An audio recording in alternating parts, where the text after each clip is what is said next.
Тот, кто подпишет будь какой документ, которым предусматривается статус Крыма российским, он просто подписывает вердикт на уничтожение крымско-татарского народа. Мой отец, которому было 13 лет, и он мальчишкой был депортирован, выкинут из Крыма, он в конце своей жизни увидел опять этих русских солдат. Я этого никогда не смогу забыть. Я надеюсь, я этого никогда не смогу простить. Кто бы как бы не хотел, но судьбу Крыма не удастся решить без его коренного народа. Давайте начнем с того, что в четверг в Турции могут состояться первые прямые переговоры между Россией и Украиной с момента таких вот переговоров в Стамбуле весной 2022 года. Чего вы ожидаете от этой встречи и какое место в этих переговорах может занимать Крым? Я думаю, что ни у кого нет никаких сомнений в том, что, наверное, больше всего мира хотят в Украине, мира хотят украинцы, мира хотят крымские татары. Мы уже 11 лет в условиях войны, которая ведется против Украины Российской Федерацией. И, соответственно, конечно, мы хотели бы, чтобы эта война закончилась, чтобы она закончилась справедливо. Вы спросили, чего мы ожидаем от возможных переговоров в Стамбуле в части Крыма. Разумеется, мы ожидаем полного освобождения российскими оккупантами всех украинских территорий, включая Крым. Другого просто у нас ожидания и не может быть. Мы представить себе не можем и не допускаем, и не позволим никогда, чтобы в переговорах для тех или иных возможных вариаций рассматривалась возможность уступки Украиной той или иной части своих территорий. Ну вот, по крайней мере, несколько недель назад были заявления от американской стороны и вот от самого президента Дональда Трампа о том, что рассматривается возможность признания Крыма российским, возможно, в одностороннем порядке, вот только США признает и так далее. Об этом, принаймні, сообщалось не только в медиа, но и сам Трамп об этом говорил. Как вы думаете, вот вообще это предложение до сих пор есть на столе, по крайней мере, с американской стороны? Я не исключаю о том, что к такому варианту, но американских политиков, включая и президента, хотя еще встречи между Трампом и диктатором Путиным не было, но понятно, что ближайшие помощники Трампа, которые встречались с соответствующими политиками российскими из окружения Путина в Москве, в других регионах мира, они изложили Трампу все хотелки диктатора Путина. И мы не сомневаемся, что в его хотелках Крым занимает особое место. И поэтому то, что озвучено было президентом Трампом, это, по нашей уверенности, абсолютное желание Москвы. Но здесь же вопрос не в том, что Крым так озвучен в виде некоего требования уступить России, а вопрос в том, какую позицию будет занимать украинское государство, и я здесь добавлю крымско-татарский народ. Мы исходим из того, что это наша земля, это земля коренного крымско-татарского народа. И одновременно Крым является неотъемлемой частью украинского государства. Во всем мире только есть два субъекта, которые могут решать судьбу Крыма. Это украинское государство и крымско-татарский народ. И поэтому остальные должны быть просто очень осторожны в своих высказываниях. Никто никому не дает права распоряжаться чужой землей.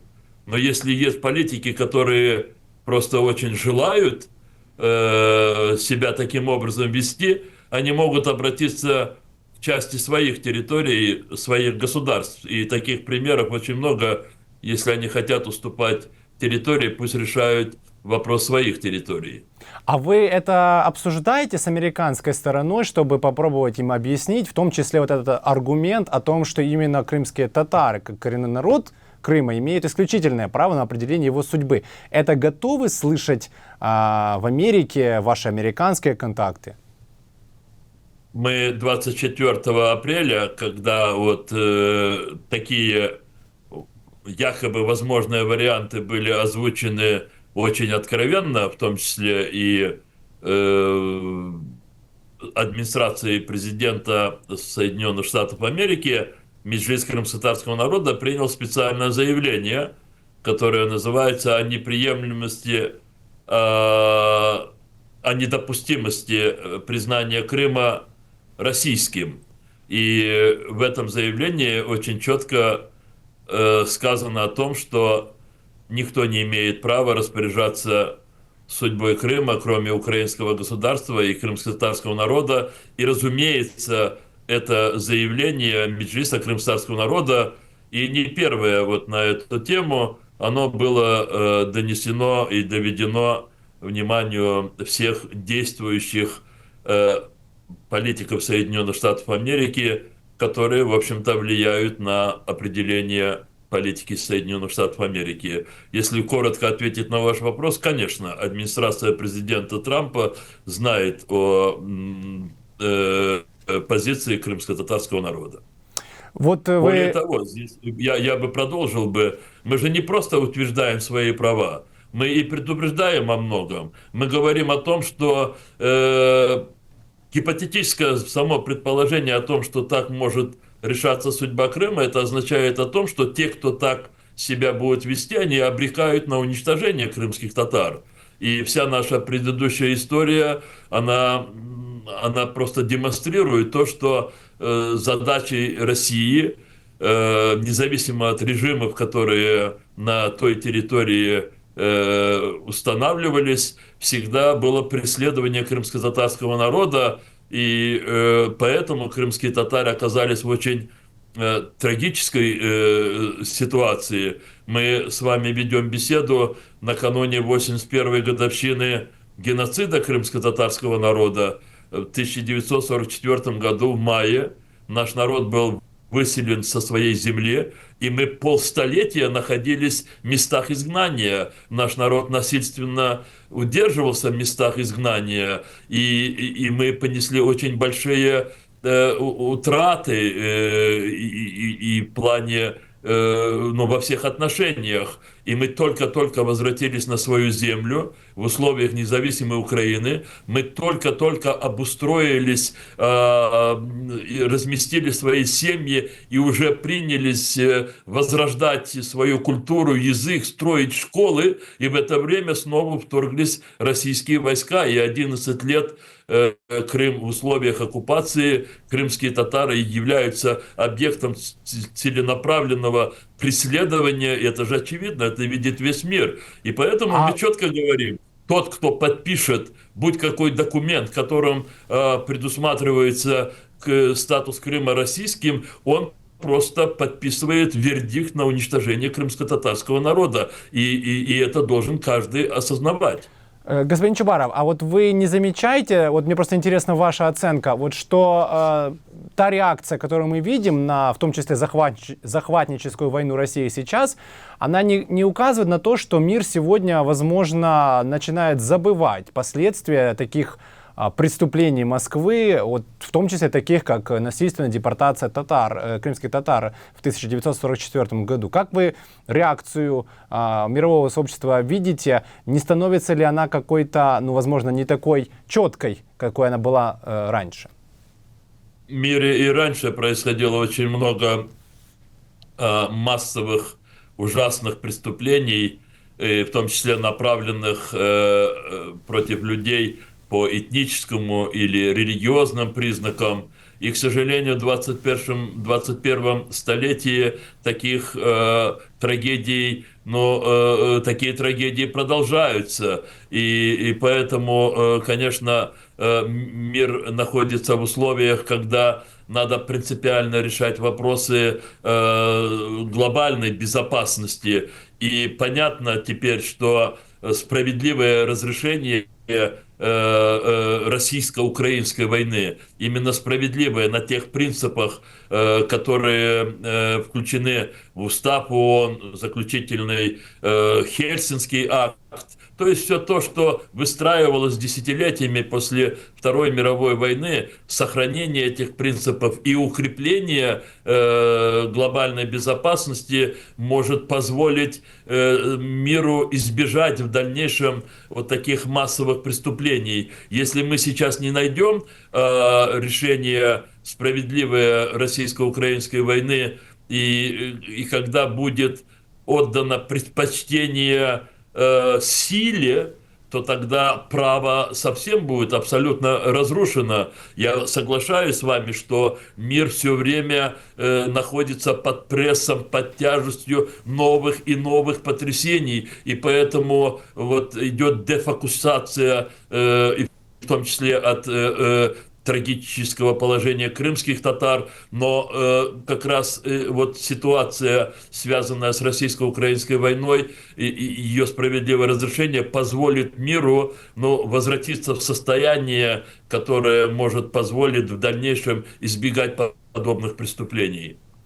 Ну, как вы уже отметили, мы записываем это интервью накануне Дня памяти трагических событий 1944 года. И вот известно, что, собственно, ваша семья тоже пострадала от этой насильственной депортации. Могли ли бы вы рассказать, как это происходило в вашей семье, что вам рассказывали о тех событиях ваши родители, может, бабушки, дедушки? Ну, это немного мне, может быть, будет трудно в такой передаче. Это, ну, очень такие личные и достаточно болезненные моменты. Конечно, я мог бы рассказать то, что мне рассказывали мои родители, но я последние 11 лет живу под тяжестью того, что мой отец, которому было 13 лет, и он мальчишкой был депортирован, выкинут из Крыма, он в конце своей жизни увидел опять этих русских солдат с оружием. Он умер 30 марта 2014 года, когда Крым был оккупирован, и я хоронил его уже в окружении многочисленных агентов ФСБ, которые окружили многочисленную похоронную процессию. Они нагло себя вели на этом процессе, хотя особо не вмешивались, но демонстрировали свое присутствие.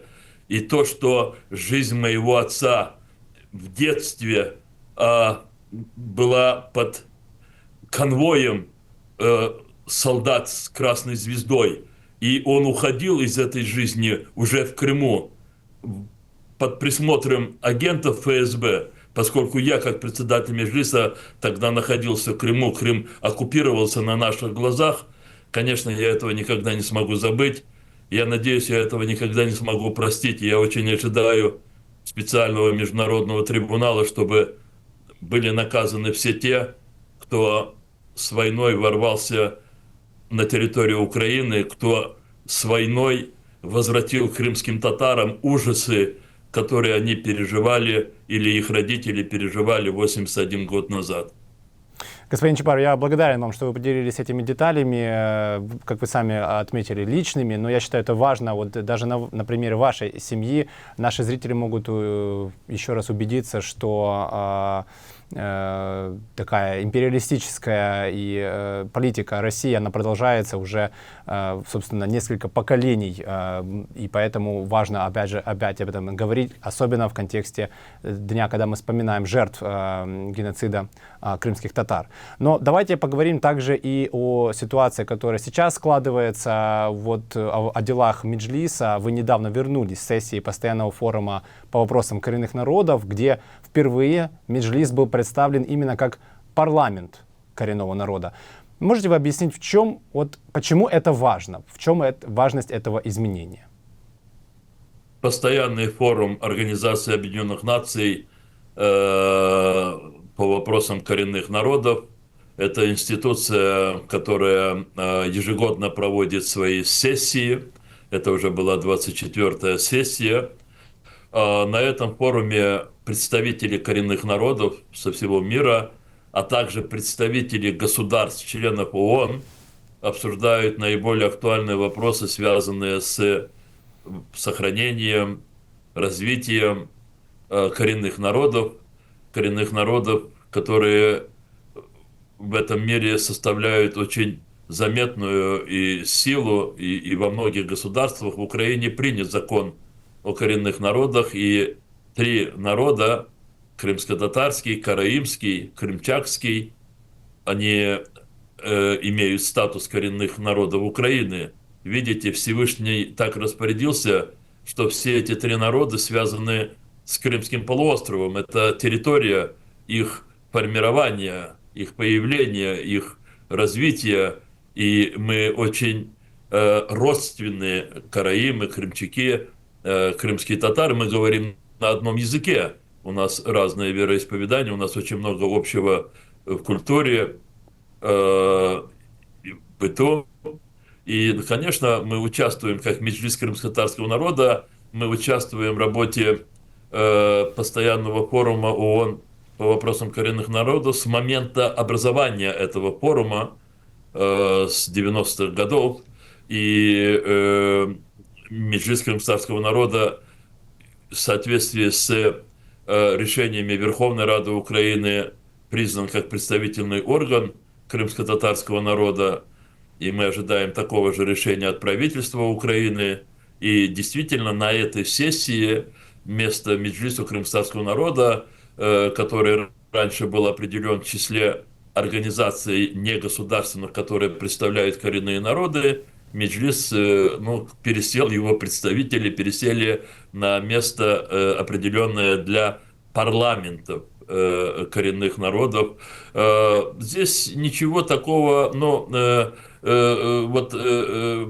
какого-то отличительного нет в наших правах, обязанностях, но это демонстрация постоянным форумом Организации Объединенных Наций роли Меджлиса крымско-татарского народа, который легально представляет не только в Украине и в взаимодействиях с парламентами других государств, но и в институциях Организации Объединенных Наций легально представляет крымско-татарский народ. Я хотел бы, отвечая на этот ваш вопрос, сказать о том, что кто бы как бы ни хотел, но судьбу Крыма не удастся решить без его коренного народа, крымских татар, и, разумеется, без украинского государства.